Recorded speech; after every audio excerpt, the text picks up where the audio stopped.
Are they just strong personality or just toxic? If you feel that you're walking on eggshells whenever they are around you, then probably they're toxic. So, a healthy person is someone where you feel safe and your battery is charged. You feel good, you feel happy, you feel they help you to grow and you love being with them.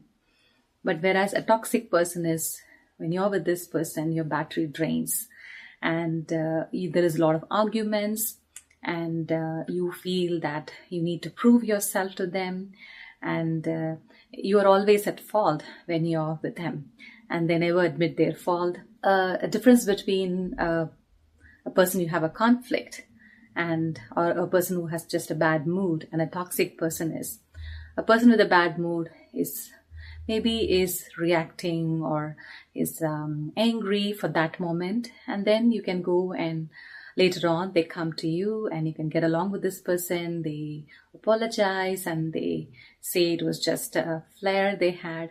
So whereas a toxic person is where there is no reconciliation, there is no apology, there is no bad mood, good mood. They're always like that.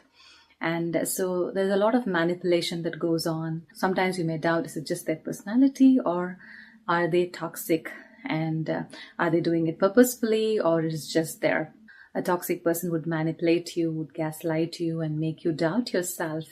And whenever you confront them, they might bring up a list of things that are against you. And you may even start doubting yourself like, okay, is it me or is it them? So you have to put a lot of energy to work with this toxic person.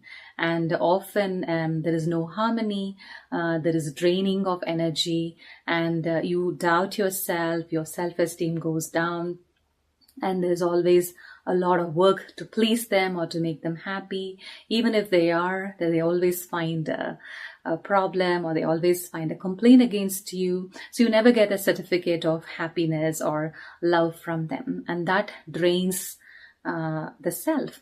Especially imagine if it's a close relationship or if it's a relationship where you work with every day, it's going to be really draining for the self because we are in a position to report to them or we're in a position to work with them. This toxic thing drains your energy and you always doubt, I have to work on myself. I have to improve. I have to change this. I have to do this. But it adds a lot of burden and stress for the self.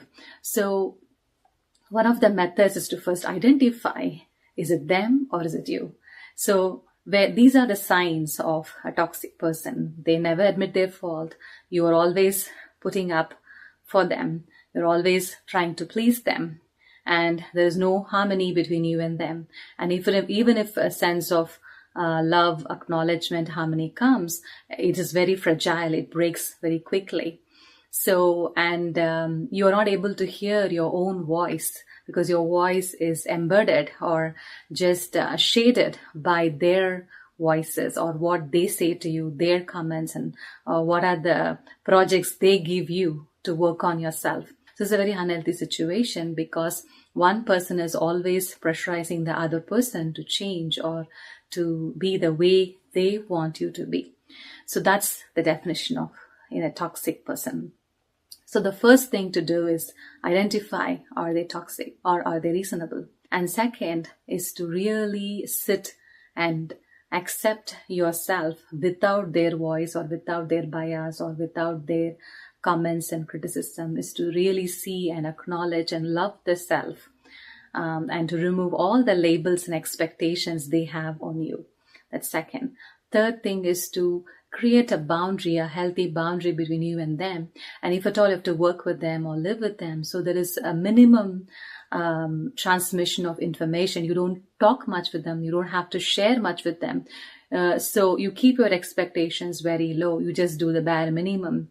You just work with them what is required, bare minimum for few days, so that you can understand the difference between they being in your life and how without them, how are you feeling? because I give myself a time or to see how much influence they have on me.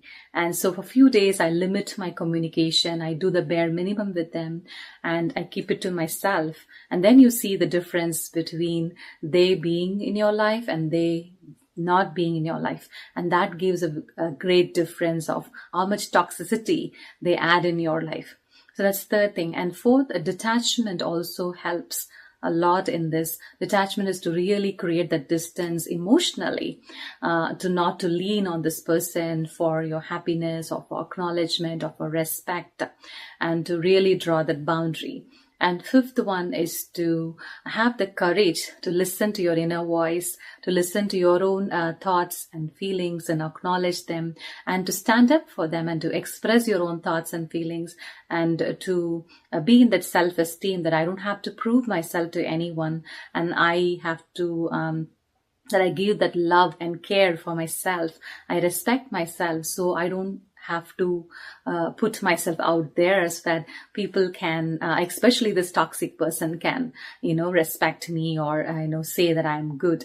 So fifth is to really have the courage to voice my opinion to myself and then to others, and that I trust myself and I trust my instincts, I trust my gut, and I acknowledge and love my inner being. So with these methods, I can, create the distance between myself and this toxic person.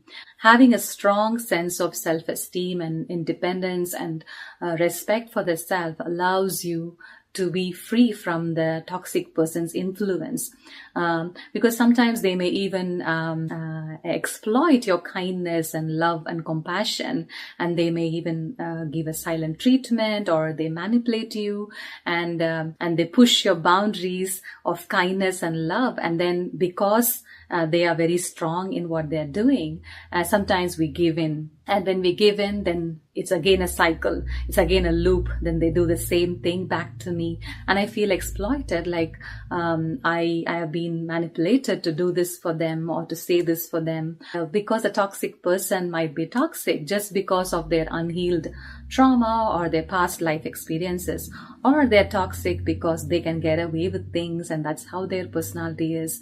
But irrespective of why they are toxic, my job is to protect myself and not to allow others to exploit me and drain me. And I don't have to please them. So I just do my work, my duty, and I keep my conversations minimum. And whatever is needed, I do, and then I let it go. I detach. So this way, I'm protected by the toxic energy they are giving me, and I can still be in my self-esteem. And sometimes I don't have to mind what others are saying, because if I pay too much attention to get a good name from you or to please you so that you will talk nicely about me. So let's try these methods to protect the inner self from a toxic person or toxic environment.